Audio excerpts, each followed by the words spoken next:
Salut à tous, j'espère que vous allez extrêmement bien. Aujourd'hui, on se retrouve encore une fois pour une vidéo de transformation physique. Et dans cette vidéo, on va aborder les quelques leçons que mon corps m'a appris en seulement 2 semaines. Alors, c'est parti. Tout d'abord, on va commencer avec la première leçon essentielle, c'est l'écoute de son corps et de son bien-être intérieur. Quand tu pratiques du sport, il y a des jours où tu vas être plus fatigué que certains et donc va falloir apprendre à adapter potentiellement ces séances. Quand je dis potentiellement, c'est parce que si chaque jour tu te dis: «Ouais, non, mais j'ai encore un peu de fatigue, j'ai un peu de courbature, j'ai un peu de machin», eh bien, tu vas te trouver des fausses excuses. Là, moi, je te parle d'excuses valables. Imaginons que tu te réveilles le matin et que tu as une petite douleur à l'épaule, sauf qu'aujourd'hui, c'est ta séance dos et biceps.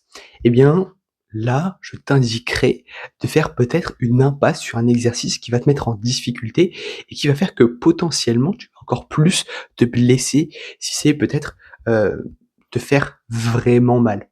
Alors, il faut prendre conscience de ça. Ça serait le point numéro un. Mais après, il faut faire attention à ne pas donner de faux signaux non plus. Si tu te donnes des témoins qui sont faux, eh bien, là, c'est moyen, moyen pour ton sport. Parce que si tu as pas beaucoup de détermination ce jour-là et que tu te dis du coup: «Je vais adapter ma séance», eh bien, bah, là, je trouve que c'est mauvais pour toi. Après, chacun fait comme il veut, mais je pense, et c'est un point qu'on va aborder, qu'il faut avoir un bon mental. Et ça, c'est le point numéro 2. Faire du sport, faire de la musculation en principal, en tout cas moi je le vois comme ça, parce que j'ai fait pas mal de sport comme je vous avais dit, que ce soit l'escrime, le handball ou plein d'autres sports, eh bien j'ai jamais vraiment eu la confiance en moi et la détermination que j'ai à l'heure actuelle avec la musculation. Tout d'abord parce que je pense que la musculation c'est un sport de dépassement de soi et que quand tu es en train de faire des pompes, que tu es fatigué, eh bien imagine-toi que tu es quelqu'un de, je sais pas, enfin, imagine-toi que tu es un super-héros, en fait. Imagine-toi que tu es quelqu'un qui peut battre tout le monde sur cette terre. Alors peut-être que des fois ça fait un peu un but de sa personne, mégalomane, alors que pas du tout. C'est vraiment quelque chose qui est important. Parce que les gens qui te disent: «Ouais, mais tu as trop confiance en toi» ou alors: «Tu as pas assez confiance en toi», eh bien moi je préfère avoir trop confiance en moi que pas assez, voire pas du tout.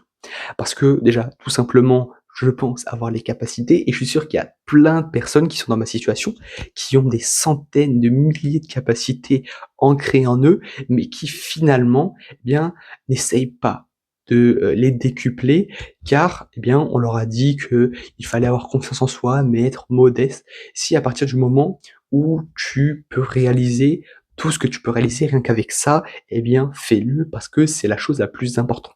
Du coup, moi, quand j'ai commencé la musculation, j'étais assez déterminé à changer mon corps. Et c'est quelque chose qui m'a permis de, au fur et à mesure de mes séances, augmenter le poids que je soulevais parce que j'avais vraiment envie d'avoir une progression. Et que mentalement, je me sentais prêt à évoluer. Donc ça, c'est un point à comprendre. Ensuite, troisième point, on va parler de l'alimentation. Si tu n'as pas une bonne alimentation avec le sport que tu fais, eh bien, tu ne perdras pas de poids ou ne prendras pas de muscle. Là, je l'ai déjà traité dans la dernière vidéo qu'on a fait, sur la première semaine de la transformation physique, mais là, c'est vraiment quelque chose de vraiment important à comprendre. Avant, quand j'ai commencé la musculation, j'avais vraiment une alimentation qui était peu correcte. Alors que maintenant, j'ai vraiment une alimentation qui est saine. On vous parle souvent de cheat meal et pour ça, j'ai aucun problème. Par exemple, moi, c'est le vendredi parce que c'est l'apéro avec la famille, parce que c'est la fin de semaine pour tout le monde, mais vous pouvez le mettre à n'importe quel moment de la semaine tant que vous en faites que un. Parce que souvent, on se dit: «Ouais, je vais pas faire de cheat meal, mais par contre, je m'accorde une glace, je m'accorde quelque chose qui est, on va dire, peu sain pour ta santé» et donc du coup, moi, j'ai aussi cette chose-là qui a changé dans ma tête. Je sais que fatalement, la diète, il y a un moment, je vais peut-être en avoir marre. Il y a un moment où je vais peut-être arrêter parce que, bah, déjà, j'aurai le poids que je veux et que le but, c'est pas que mes os tombent à la fin, même s'il y a quand même un peu de marge. Mais le truc, c'est que j'ai vraiment, à un moment, l'idée que la diète va devoir s'arrêter parce que là, j'approche des 80 kilos. Donc là, je suis à 82 kilos encore, mais à partir du moment où j'atteins les 80 kilos, je vais essayer de stabiliser fortement, donc de ne pas prendre de poids, mais de ne pas en perdre normalement. Donc ce qui fait que je vais essayer de stabiliser. Mais pour stabiliser, il va falloir avoir une alimentation quand même toujours saine, mais je vais pouvoir m'accorder 1 ou 2 écarts en abaissant mes calories parce que j'aurai déjà construit un physique. Et là, je trouve que déjà ça avance très très bien. Le plus difficile en fait à perdre dans cette transformation physique, c'est au niveau des pectoraux et au niveau du ventre. Au niveau du bras, ça évolue bien. Au niveau de mon dos, ça évolue bien aussi. Le ventre, je vois que ça s'abaisse aussi, mais c'est quelque chose qui est long. Alors fatalement, on est presque à la moitié du premier mois, mais c'est quand même quelque chose d'important à notifier, c'est que le principal élément à changer dans ma transformation physique, eh bien, c'est mon ventre et mes pectoraux. Mes pectoraux sont en train de bien se développer. Par contre, mon ventre, il reste encore un peu de marge, mais je me trouve quand même plutôt pas mal. Donc ça, l'alimentation, c'est quelque chose à vraiment regarder. Parce que si tu n'as pas une alimentation correcte, eh bien, ton déficit ne pourra pas être bon. Et dans ce que je vais dire à l'heure actuelle, il n'y a pas de jugement. J'ai vu une dame sur Instagram, je crois, qui entamait une transformation physique, en tout cas une perte de poids. Et il faut aussi expliquer aux gens comment compter correctement leurs calories.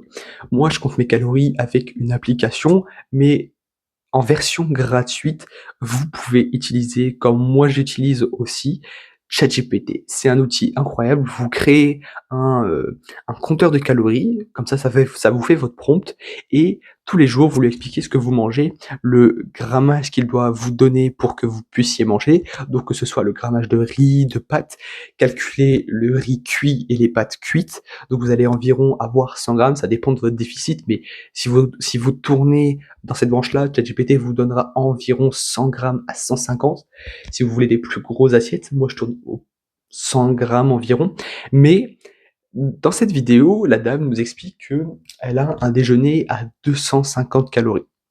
Et là, je me dis 250 calories, c'est énorme. Sachant que moi, le matin, je mange une tranche de pain complet, du bon pain complet en tout cas, avec un œuf, que ce soit un œuf brouillé, un œuf au plat.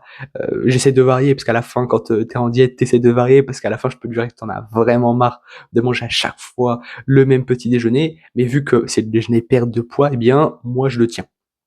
Et donc du coup, dans cette vidéo, elle nous explique qu'elle a un petit déjeuner à 250 calories, et dans son petit déjeuner, on voit qu'il y a 3 tranches de banana bread, qu'il y a 2 tranches de blanc de dinde, je crois, qu'il y a 2 tranches de pain avec du fromage à tartiner et tout ça.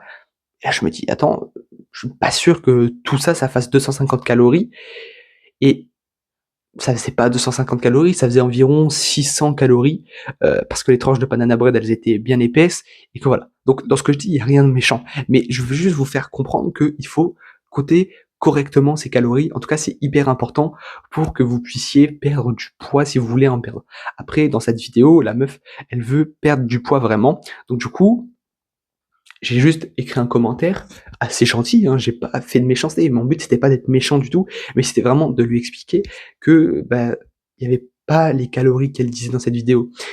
Et ce que je peux vous conseiller, c'est de manger vraiment bien. Il y a beaucoup de personnes qui te disent perte de poids ne rime pas avec privation. Je me prive sur certaines choses, par exemple que ce soit les glaces ou plein d'autres choses comme ça peut-être, mais j'ai pas l'impression non plus de sous-manger ou de ne pas apprécier ce que je mange. Alors peut-être que des fois, manger 300, 400 grammes d'épinards, pour certains, c'est pas appétissant, mais j'ai envie de dire, essayez au moins, parce que moi, avant ça, j'avais des préjugés, je me disais que j'allais jamais bien manger, et au final, ça fait maintenant 3 semaines que je suis une diète intensive, en tout cas intensive, on se comprend. Je dis intensive parce qu'avant je mangeais entre les repas, parce qu'avant je mangeais pas forcément hyper correctement, je grignotais, je faisais plein de choses superflues à la vie, mais là, j'ai compris qu'en fait finalement c'était vraiment l'alimentation qui changeait tout. Donc le sport, l'alimentation, point clé. Ensuite, quatrième point, le sommeil. Je voudrais aborder cette notion de sommeil parce que souvent on nous dit que pour récupérer, il faut du sommeil. Oui et non. Alors dans mon non, il y a bien des conditions. Le oui, c'est que fatalement, si tu ne dors pas assez, ton muscle n'a pas assez de temps pour se régénérer, n'a pas assez de temps pour réparer les tissus musculaires. Après, dans mon non, il y a aussi le fait que fatalement, si tu dors pas 8 heures, mais 7 heures ou 6 heures par nuit, eh bien, oui, à ce moment-là, potentiellement que, tu auras moins de performance que quelqu'un qui lui dort 8, 9, 10 heures par nuit. Mais par contre, je trouve que c'est pas la chose qui est game changer dans, dans tout ça. Alors, il faut dormir, c'est essentiel. Avoir un bon cycle de sommeil, c'est bien. Éviter de se coucher à des heures superflues. Mais voilà. Ça, c'était le 4e point. Et en 5e et dernier point, il faut comprendre que la confiance en soi, la détermination que tu peux avoir, eh bien, il faut apprendre à la canaliser. Là, j'ai eu la discussion avec mes parents, mais dans ma transformation physique, je montrais à chaque fois, oh, regardez mes bras, regardez mon dos, regardez mes machins. Essayer d'être un minimum humble, peut-être que je l'ai pas été assez dans, le début de cette transformation physique avec ma famille, ça, OK, je le reconnais, mais en tout cas, ce que je peux vous donner comme conseil, évitez, de trop en parler. Faites votre sport, faites votre musculation, faites tout ce que vous pouvez faire pour changer, pour essayer d'avoir un nouveau corps, d'essayer d'avoir une nouvelle vie et au final, essayez de revenir changer comme n'importe quoi, d'essayer de devenir quelqu'un que vous avez toujours rêvé d'être. Et ça, c'est un point important à comprendre. Il faut d'abord vous plaire à vous-même que de plaire à d'autres personnes. Alors, arrêtez de vouloir convenir aux standards de la société, arrêtez de vouloir convenir à telle et telle personne parce que vous vous sentez trop gros, trop maigre. Si vous vous sentez bien dans votre corps, eh bien, c'est le principal. Maintenant, ce que je peux vous dire, c'est que être bien dans son corps, c'est cool, mais être en bonne santé, c'est mieux. Alors, n'oubliez jamais ça. C'était Raphaël, on se retrouve la semaine prochaine. Ciao!